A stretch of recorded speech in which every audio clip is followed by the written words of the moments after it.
Hi, I'm Scott Montgomery, founding CEO of WellteQ, and today we're here to talk about some thought leadership within the health and fitness industry.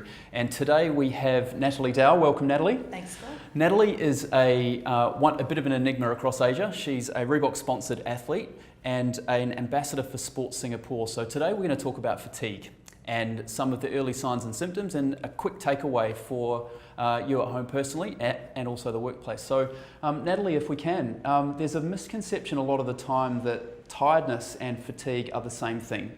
In the health and fitness space, how do you differentiate between the two? Yeah, I think, the main thing is tiredness is okay. We're all tired at different points of the day, whether we just haven't got enough sleep or we've had a really hard workout, whereas fatigue is more of a medical condition. Yep, okay. And when we look at the difference between that, what are maybe the early signs of both tiredness and also the early signs of fatigue if it's getting to be more serious? Yeah, sure. So tiredness, I think, is overcome pretty easily. Go to bed early, get a good night's sleep, wake up feeling refreshed.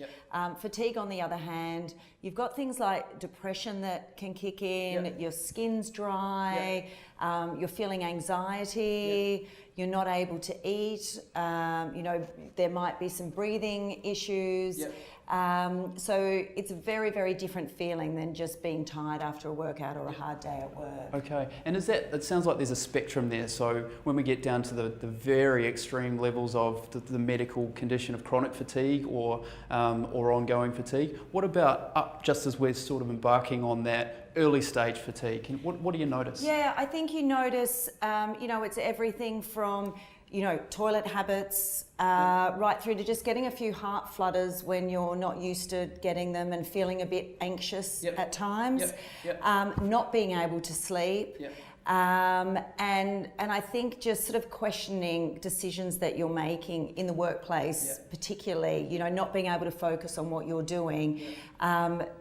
That's very different than just I'm a bit sleepy. Yeah. Look, I think when we start to think about the impacts of fatigue as well, so some of those symptoms that you'll also see in a workplace setting might be you're just a bit cloudy in your thinking, and that can translate home life and work life, and then that can bring about some safety risks. So from a health and fitness standpoint, what are some quick hacks on how to prevent sort of tiredness and then ultimately fatigue? Yeah, I think it's getting that 7 to 8 hours sleep a night. No one can live on 4.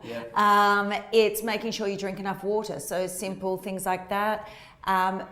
Fueling your body properly. So, I think fatigue can roll very fast because you're tired, you're fueling with sugar, you're not eating properly, you're just living, minute to minute, hour to hour, and trying to keep those energy levels up. So making sure you're eating properly is key, and also the mind as well. So take some time out, clear your mind, go for a walk, whatever it may be. Maybe you don't have enough energy to do a full-on exercise session in the gym, but a walk is really good. Yeah, no, agreed. And look, one of the questions that we get a lot from an exercise physiology standpoint is, I'm tired, so I've got to go for a run.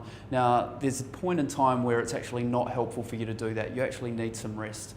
So what's your advice to someone who's been feeling fatigued for a while? Is it the light walk stuff, or is it to go out for some hard exercise, or is it to get some medical advice? Yeah, I think medical advice, absolutely, if you really do think you've got something like adrenal fatigue. But go for a walk. It's great for the mind, it gets the blood moving, it gets you out of the house and in a much more social situation too. So, if you've got fatigue, you can sometimes just sit on the couch at home and be very insular. So get outside, get some fresh air. Don't think that you've got to go and do a crazy hard session, because that is, like you said, the worst thing you can do. And I think then you're better set for the workplace as well. Don't be scared to talk to colleagues about it if you're not feeling right. Okay, beautiful. Well, you heard it here. Thanks, Natalie, for those insights. Very helpful, I'm sure. And thanks for tuning in to WellteQ Talks. We'll see you soon.